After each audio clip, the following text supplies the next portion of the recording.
করো, কেউ নিজের না, কেউই না। ধরো তুমি মারা গেলে, তুমি মারা যাওয়ার পর তোমার আপনজনরাই তোমার দাহ কার্য সম্পন্ন করবে।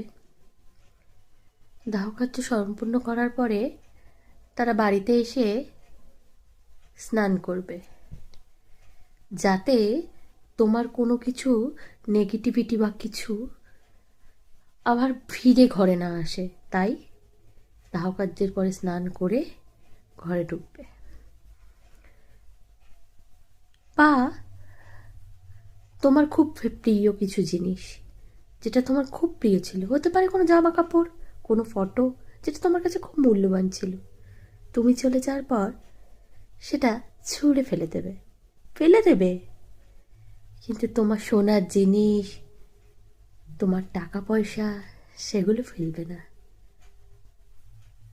তো তুমি বেঁচে থাকতে কি করছো সেটাই ম্যাটার করে।